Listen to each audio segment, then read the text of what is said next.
बनेगा। जब Gwalior regional industry conclave की बात करता हूँ तो ग्वालियर, चंबल और सागर संभाग में तीनों संभागों के माध्यम से लगभग 3,500 करोड़ के निवेश के प्रस्ताव हमें प्राप्त हुए। मैं अपने प्रदेश की जनता को, यहाँ के स्थानीय क्षेत्रवासियों को बधाई देना चाहता हूँ। हमारा पिछली बार रीजनल इंडस्ट्री कॉन्क्लेव जो रीवा में हुई थी तब 3,000 करोड़ के थे,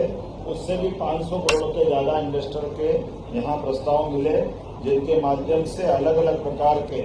5 स्टार होटल से लगा करके सभी प्रकार के रिसोर्ट्स और हमारे हेरिटेज प्रॉपर्टी सब में काम करेंगे। रीजनल इंडस्ट्री कॉन्क्लेव का उद्देश्य ही पर्यटन क्षेत्र में हितधारकों जैसे होटल मालिकों, रिसोर्ट्स मालिकों, परिवहन ऑपरेटरों, ट्रेवल एंड टूर ऑपरेटरों के अपने पर्यटन उत्पादों के प्रचार प्रसार की व्यावसायिक चर्चा हेतु एक मंच प्रदान करने का इसका प्रमुख उद्देश्य था। खासकर पर्यटन के क्षेत्र में हमारे इस क्षेत्र से जुड़े हुए लोगों को जोड़ करके ये पूरा जो आयोजन किया गया,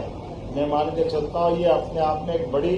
और अलग प्रकार का अच्छा अनुभव भी है, जिसके माध्यम से पर्यटकों को नए नए गंतव्य तक आने जाने का मौका मिलेगा, उनके अनुभव प्राप्त करने का, और राज्य की समृद्धि के पर्यटन के माध्यम से रोजगार के अवसर भी मिलेंगे, जो क्षेत्र के हमारे कई युवाओं को, क्षेत्रवासियों को अपने उत्पाद बेचने के भी और स्थानीय स्तर पर परिचित होने के लिए आर्थिक समृद्धि का एक बड़ा ये स्वाभाविक रूप से अवसर टूरिज्म के माध्यम से आजकल रोजगार की इंडस्ट्री है पर्यटन विकास। मैं मान के चलता हूँ यशस्वी प्रधानमंत्री के नेतृत्व में जो हमारा ध्येय वाक्य भी है, एमपी अजब भी है और गजब भी है। आज दिल्ली के नजदीक आगरा और मथुरा, खासकर मथुरा में गोकुल वृंदावन के पास धार्मिक पर्यटन का एक बड़ा केंद्र है ग्वालियर। ऐसे में इस स्थान पे पर्याप्त फोकस देते हुए पर्यटन विकास के माध्यम से ये जो हमारी यहाँ की नैसर्गिक सौंदर्य, ऐतिहासिक विरासत और समृद्ध संस्कृति को बताने का और उसके जीवन चित्रण का टूरिज्म के माध्यम से जो प्रयास किया गया, मैं उसकी सराहना करता हूँ और बधाई भी देता हूँ। यशस्वी प्रधानमंत्री के दूरदर्शी नेतृत्व में भारत जब स्वदेशी की आर्थिक आत्मनिर्भरता की बात कर रहा है, ऐसे में पर्यटन का क्षेत्र इसमें आर्थिक विकास, सामाजिक उत्थान और वैश्विक मंच पर अपनी स्थिति को मजबूत करने का अवसर भी देता है। प्रधानमंत्री जी की प्रेरणा से मध्य प्रदेश विकास के सभी क्षेत्रों में समान रूप से आगे बढ़ रहा है और इसी कारण से हम मध्य प्रदेश में पर्यटन के क्षेत्र में उनके दृष्टिकोण से प्रेरित होकर काम कर रहे हैं। आज जब मैं प्रधानमंत्री जी ने डिजिटल इंडिया की बात कही है तो हमने पर्यटन में भी डिजिटल पहलों को अपनाया है। प्रधानमंत्री के आत्मनिर्भर भारत के सपने को साकार करते हुए मध्य प्रदेश का टूरिज्म सेक्टर देश में सबसे तेज गति से सबसे सफल होते हुए आर्थिक रूप से एक बड़ी उड़ान लेके आगे बढ़ रहा है। और ग्वालियर के अंदर जब हमने अपने भव्य किले, शिल्प कला, समृद्ध संगीत की परंपरा के इतिहास से हमने जो जोड़ा था, तो आज के इस इंडस्ट्री कॉन्क्लेव में भी समान रूप से सभी सेक्टर के लिए काम किया गया। एक तरफ ग्वालियर के किले के लिए 100 करोड़ की लागत से हमारा CSR फंड के माध्यम से ग्वालियर का किला भी बेहतर किया जाएगा। राजा मानसिंह तोमर का वो उस समय का इतिहास, सिंधिया काल की विरासत, इस सब के लिए सभी क्षेत्रों में हम काम कर रहे हैं। एक संगीत विश्वविद्यालय के लिए भी लगभग 50 करोड़ से ज्यादा के निर्माण कार्य की सौगात उसमें भी दी जा रही है। एक जीवाजी विश्वविद्यालय को लेकर भी विकास के बहुत सारे निर्णय हमने किए हैं। रीजनल इंडस्ट्री कॉन्क्लेव में चंबल और ग्वालियर अंचल के पर्यटन केंद्रों को वैश्विक मानचित्र पर लाने का और उनको सशक्त स्थान दिलाने का प्रयास भी हमारा इसी के माध्यम से था। तो हमने फिक्की के माध्यम से इस कॉन्क्लेव में निवेश आकर्षित करना, पर्यटन अधोसंरचनाओं को विकसित करना, पर्यटन उद्योग से जुड़े हुए सभी हितधारकों को पहली बार बड़े बड़े प्लेयर्स इस क्षेत्र से जुड़े हुए अपने प्रदेश के, देश के और देश के बाहर के भी काफी बड़ी संख्या में लोग 2 दिन आकर के एक तरह से इस गेवल्य से रूबरू हुए हैं। ये conclave Madhya Pradesh travel mart की तैयारियों का एक महत्वपूर्ण हिस्सा है, जिसके माध्यम से आने वाले समय में हम 11 से 13 अक्टूबर तक ये बड़ा आयोजन फिर करने वाले हैं। रीवा में 26-27 जुलाई को रीजनल टूरिज्म कॉन्क्लेव हमने की थी, जिसमें 3,000 करोड़ के, जिसे मैंने पहले उल्लेख किया, इसका उल्लेख आया था। जब मैं आपसे बात कर रहा हूँ तो जो आंकड़े अगर आप देखेंगे, बड़े बड़े आंकड़े जिसके आधार पर हमने अपने जरा लिस्ट जो आज हमने एमओयू किए हैं या निवेश की घोषणा हुई है, मैं आपको एक बार पढ़ के सुना देता हूँ। ये Sachin Gupta ji surveil late developers के माध्यम से लगभग होटल और रिसोर्ट्स में 1000 करोड़ के निवेश की हमने ग्वालियर के लिए घोषणा की है। मैं उनको बधाई देना चाहूँगा। मुकेश अग्रवाल, बाबूलाल जी जैन, श्रुति इंफ्रास्ट्रक्चर प्राइवेट लिमिटेड, आपने होटल रिसोर्ट्स के लिए 500 करोड़ की, विकास अहलूवालिया जी ने zone by the park hotel वाले, उन्होंने 500 करोड़ की नए होटल और रिसोर्ट्स की घोषणा की है।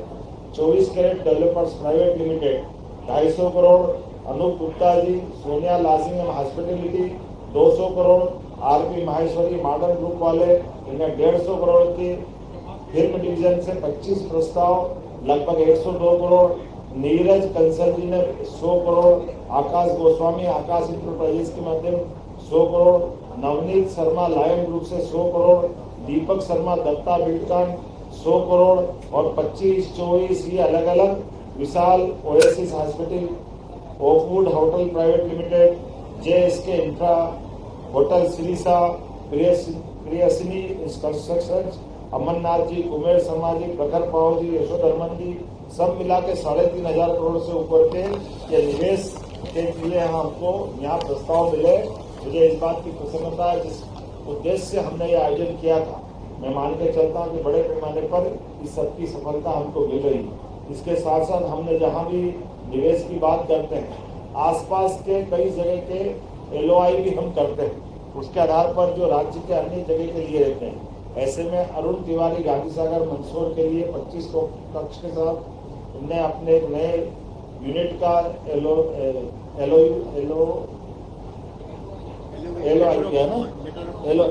लेटर ऑफ अवार्ड,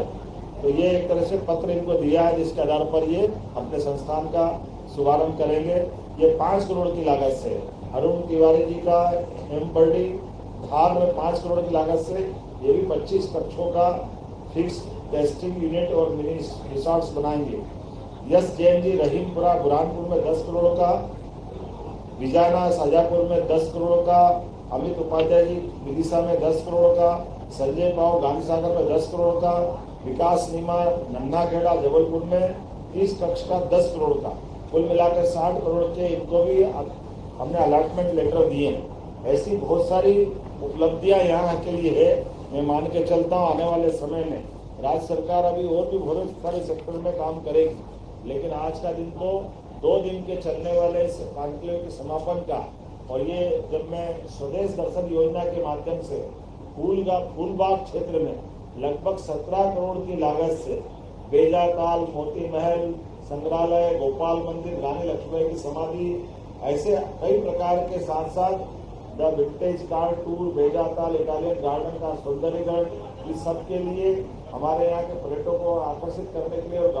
ग्वालियर में सौंदर्यीकरण के इस प्रोजेक्ट से लगभग 250 लोगों को रोजगार मिलेगा।